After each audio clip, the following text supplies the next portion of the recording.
El rol de la ciencia al minuto de analizar lo que está ocurriendo con la pandemia es fundamental, más allá de las cifras sanitarias y también lo que pueda significar en el desarrollo justamente de antídotos o vacunas para combatir la pandemia y la enfermedad, sino que también hay un factor importantísimo que es el análisis de datos, las cifras que se nos ha entregado durante las últimas semanas y meses de pandemia y cómo esas cifras pueden ser interpretadas no solo para analizar el presente, sino que también proyectar lo que se puede venir y en ese sentido estar mejor preparados, si es que se les hace caso, obviamente, a esas indicaciones para los momentos difíciles que vamos a enfrentar durante las próximas semanas. Y resulta ser una semana clave para analizar los datos científicos, considerando que además estamos a puertas de un hito importantísimo como son las elecciones del próximo fin de semana.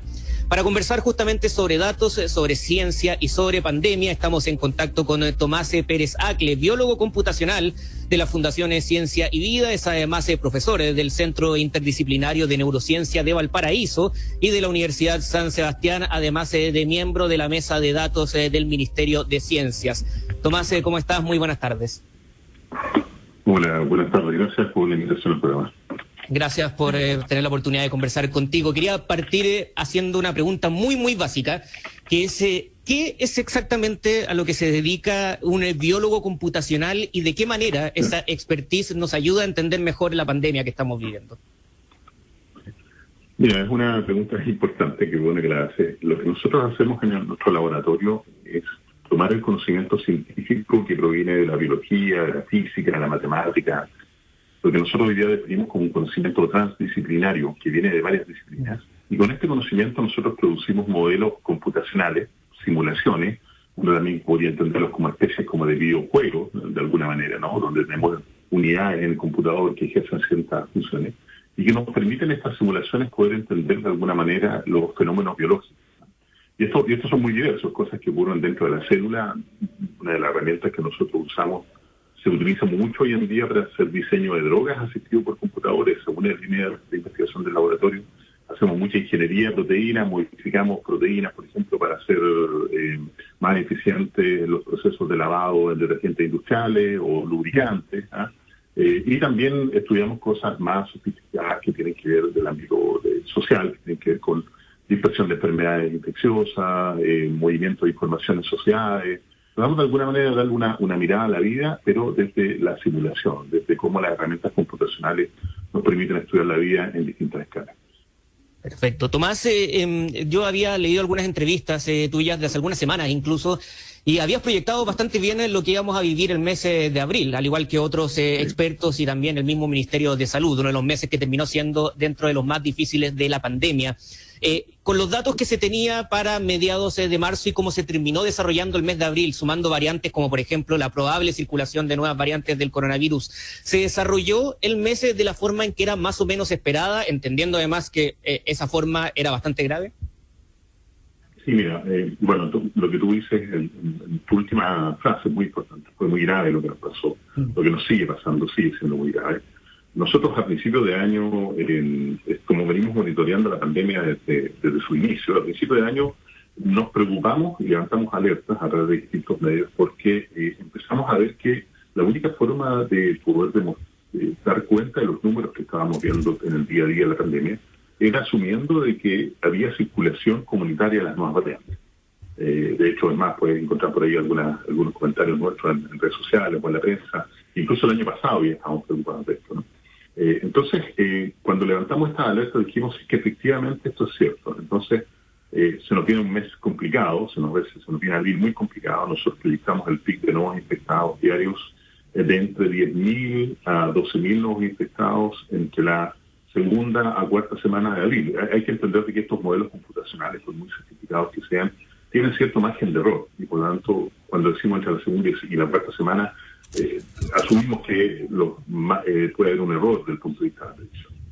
Por lo tanto, cuando nosotros vamos a mirar las cifras de lo que ocurrió, y nos encontramos que el 9 de abril se reportaron 9.171 casos nuevos, medidos por PCR, pero sin embargo cuando esos casos nuevos le sumamos los que se denominan casos probables, es decir, casos que en ese día no se alcanzan a reportar como casos activos porque el PCR se atrasó, porque los datos se hicieron a las 9 de la noche del día anterior y estos se reportan posteriormente.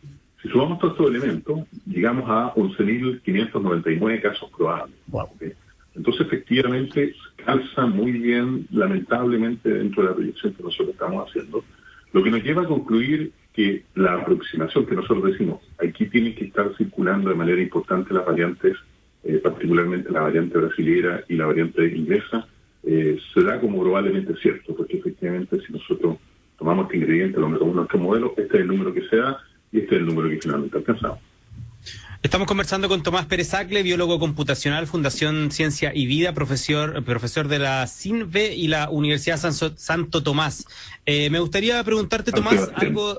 Perdón, es cierto, San Sebastián. Tomás, me gustaría preguntarte algo que tiene que ver con una charla que diste hace unos días en el Festival Puerto Idea y que tenía que ver con la incertidumbre, ¿cierto? Una de las cosas que trajo precisamente la pandemia es la incertidumbre a las personas con respecto al desgaste mental que nos produce no saber qué es lo que pudiera llegar a pasar, pero también en la ciencia, porque tampoco se sabe mucho qué va a venir de aquí en más. Tenemos vacunas, pero ¿y si mañana esas vacunas no funcionan por alguna variante? Algo que perfectamente puede pasar y que no lo sabemos. Y en ese sentido quería preguntarte cómo se comunica eso, cómo se comunica desde las ciencias la incertidumbre. Pero mira, lo que tú me preguntas es muy interesante, porque hagamos una diferencia, no es por hablar de la doctrina, sino más bien de entendernos en el lenguaje. Hagamos una diferencia entre la incertidumbre y la incerteza. La incertidumbre tiene que ver más bien desde el punto de vista científico con el desconocimiento de la realidad. Nosotros, como científicos, nos asumimos ignorantes de la realidad. Es cierto que tenemos algunas herramientas que construimos a partir del conocimiento científico para poder explorar la realidad y a partir de esa exploración generar tanto nuevo conocimiento como nuevas herramientas que nos permiten ir de vuelta ahora a la realidad a mirar diversos fenómenos. Entonces, la incertidumbre es fundamental y es el motor, de alguna manera, de la producción de conocimiento científico.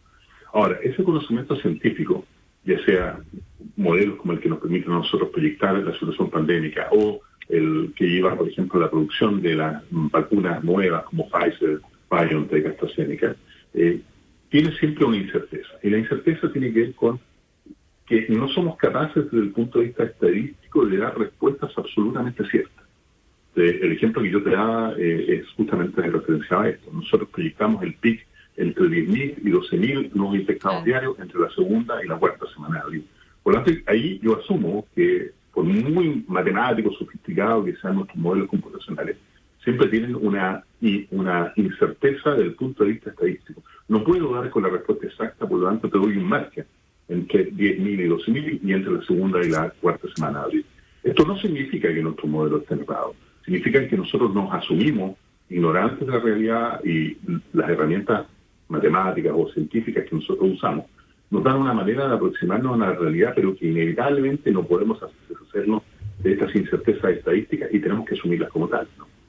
Tomás, y tenemos espacio para preguntarnos por qué no llegamos finalmente a lo que ese modelo proyectaba. Lo pregunto porque tenemos también un festival de datos dando vuelta y parte de las incertezas, ¿verdad?, en la que estamos viviendo mucho pasa por un exceso de información. Además, hay mucha gente que opina desde la vereda desde la vereda probablemente de su computador, no más que eso. Entonces se va incrementando y la cantidad de información en redes sociales también confunde. Tenemos hoy día espacio. Los datos nos pueden ayudar a explicar el momento que estamos viviendo, por qué no llegamos a ese pic que estaba proyectado en el modelo, si son efectivas, por ejemplo, afirmaciones como las que hace un analista en el Financial Times que dice que las vacunas han salvado 1.500 vidas en este momento en nuestro país. ¿Qué es lo que nos puede mostrar la ciencia hoy día respecto del momento que estamos viviendo en términos de número y cuánto podemos proyectar? Mira, bueno, una cosa importante de aclarar es que cuando nosotros decimos que el PIC era entre 10.000 y 12.000, y nos damos cuenta que en realidad el número real que tuvimos, reportado por la autoridad, fue de 11.599, nosotros decimos estamos dentro del margen de error. Claro. Por lo tanto, el modelo se da como correcto. Se valía. Por eso es importante entender este concepto de la incerteza, ¿no? Nosotros no podemos exactamente decir qué número es, pero sí podemos estar bien seguros con un 95% de seguridad, decimos nosotros, que ese número iba a estar entre 10.000 y 12.000 y finalmente estuvo mucho más cerca de 12.000 que ahora. Cuando somos capaces de mirar la realidad del punto de vista de los datos y entender las incertezas que tienen estos datos, nos permite tener una mucho mejor proyección de la situación que podemos enfrentar en el futuro. Lo voy a llevar a marzo del año pasado, cuando el 26 de marzo nosotros le presentamos por intermedio del ministro Andrés Kub al presidente de la República en La Moneda, nuestros modelos, y le dijimos, presidente, básicamente aquí no hay mucho que hacer, tomamos la decisión muy tarde, no entramos en cuarentena, y se nos viene el colapso sanitario entre la segunda semana de mayo y la segunda de junio. Efectivamente, el pic de la pandemia fue el 14 de junio, y por lo tanto alguien podría decir, no, es cierto que ustedes, digamos, le achuntaron en buen chileno al periodo, pero no fueron capaces de proyectar exactamente el pic. El pic nosotros lo proyectamos el 20 de junio y fue el 19. Entonces, estas incertezas estadísticas que nosotros las asumimos son muy importantes de entenderlas porque nos permiten proyectar los escenarios posibles. ¿Okay? Desde ese punto de vista, la situación que se nos viene en los próximos días es una situación que, lamentablemente, y déjenme decirlo de esta manera, es casi inevitable en el momento en que levantamos la cuarentena en la región metropolitana. De hecho, hoy día de la tarde me toca presentar a las 2 de la tarde de nuevo en el Senado, en la Comisión de Salud, y justamente voy a hablar de esto mismo. Y al 15 de mayo vamos a volver a tener un aumento en el número de infectados, porque este pic que se produjo el 9 de abril, esto fue un pic inducido por las medidas que se estaban implantando. Por lo tanto, cuando liberamos las medidas, cuando la gente vuelve a la calle, lo que ocurre es que efectivamente nos volvemos a infectar. ¿Cuántas vidas hemos salvado con la vacuna? No tengo ese análisis, pero no me cabe duda de que se han salvado vidas, porque lo que sí podemos ver es que hay una disminución muy sostenida de la tasa de ingreso, es decir, a qué velocidad estaban ingresando las personas a las UCI de los grupos de edad que están hoy día completamente vacunados. Eso ha caído de manera muy dramática, muy importante, afortunadamente. No así, Tomás, perdona, entonces, un segundito, no así las infecciones, ¿verdad? O sea, hoy día los números no nos permiten decir que las vacunas estén contribuyendo a disminuir los contagios. A ver, eso es muy cierto lo que tú dices, que bueno que lo preguntas, que la estadística nos dice a nosotros que la vacuna, sí, nos debería proteger de la infección, del orden del 50-60%.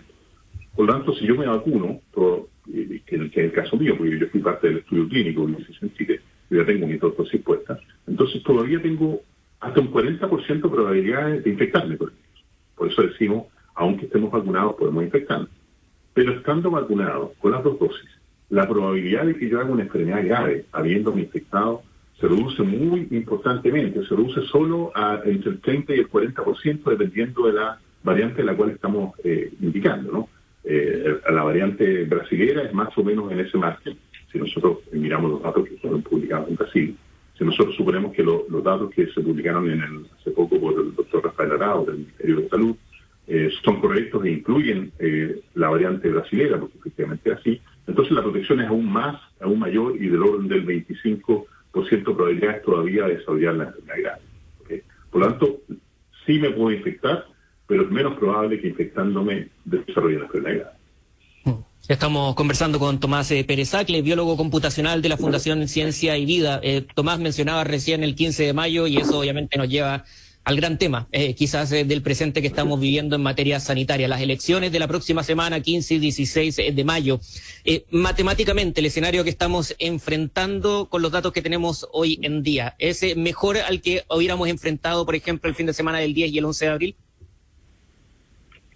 Es una pregunta muy difícil y es la pregunta que voy a responder hoy día en la tarde en el Senado, ¿no?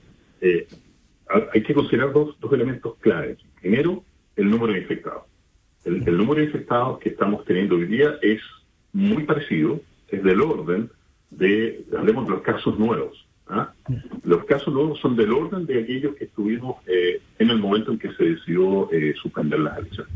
Son más o menos del mismo orden, hay una diferencia entre 100 y 200, que por lo tanto no se podría considerar como relevante. ¿Okay? Cuando miramos las UCI, hay más UCIs disponibles hoy día de las que teníamos disponibles. Estamos comparándonos en la fecha de hoy día contra la fecha del 6 de abril. ¿Por qué el 6 de abril? Porque el 6 de abril fue más o menos el día en que se tomó la decisión. Hay más UCI disponibles hoy día que las que habían disponibles en abril, ¿cierto? Sin embargo, la utilización de la UCI, la carga de la UCI, cuántas personas en la UCI están con COVID y son COVID positivas, es muchísimo mayor que la que teníamos en abril. Entonces, la pregunta que tenemos que hacer no es si realmente desde el punto de vista de los números estamos en una situación mejor o peor, porque las situaciones son particularmente muy equivalentes, sino es cuál es el efecto que potencialmente podría generar una votación, particularmente en lugares cerrados, que sea otra recomendación, si es que se decide hacer la votación, esta votación debería hacerse en lugares abiertos, de ninguna manera en espacios cerrados, ¿cierto? Pero si se decide hacer la votación, entonces, ¿cuál va a ser el efecto? El efecto va a ser un aumento de los casos. Si a ese aumento de los casos le sumamos el aumento de los casos que ya va a ocurrir del orden del 15 de mayo, producto de la liberación de la cuarentena en las comunas de la región metropolitana, entonces lo que se va a ver cargado va a ser el sistema de UCIs. Y lamentablemente el sistema de las UCI, a pesar de que tenemos del orden de 240 camas disponibles hoy día, estamos al máximo, y esto es muy importante decirlo, no lo digo yo, sino que lo dicen los propios médicos intensivistas, estamos al máximo de camas totales UCI que se puede lograr. Es imposible sumar nuevas camas. Por lo tanto, si el sistema se vuelve a saturar, tal como estuvo saturado en la semana pasada, sencillamente va a llegar un minuto en que ya no van a haber camas disponibles. Tomás, sé que esta pregunta es extremadamente difícil, pero para cerrar, si dependiera de ti, ¿tú recomendarías no hacer las elecciones? Si dependiera de mí, yo recomendaría no hacerlas. Si es que aplazarlas, no hacerlas, hay que hacerlas. De todas maneras, el pueblo soberano así lo decidió en el último plebiscito, por lo tanto las elecciones tienen que hacerse. Ahora, probablemente aplazarlas sería una recomendación apropiada en este minuto, pero si es que la decisión, porque al final es uno de los aprendizajes que tuvimos nosotros los científicos de la materia, las decisiones al final son políticas, no son científicas, no son técnicas, son decisiones políticas. Si la decisión es ejecutar de todas maneras las elecciones, la recomendación sería que ojalá fuesen en lugares abiertos, de ninguna manera en espacios cerrados, porque hay una diferencia hoy día muy importante, y que hoy día asumimos que ya efectivamente hay una gran circulación de las nuevas variantes. Las nuevas variantes son más contagiosas, producen mayor carga viral, producen una enfermedad más grave, tienen mayor letalidad y además tienen cierta, voy a llamarlo preferencia, aunque probablemente mis colegas se van a enojar con la palabra que uso, porque los tiros no tienen ninguna preferencia, pero se ha demostrado que infectan en una mayor proporción a las personas más jóvenes. Personas que hoy día son el segmento que menos está vacunado en la población. Perfecto, estábamos conversando con Tomás Pérez Acle, biólogo computacional de la Fundación Ciencia y Vida, profesor del Centro Interdisciplinario de Neurociencia de Valparaíso, también de la Universidad San Sebastián y miembro de la Mesa de Datos del Ministerio de Ciencia. Tomás, muchas gracias por haber conversado con nosotros. Suerte esta tarde. Gracias, que estamos bien. Buenas tardes.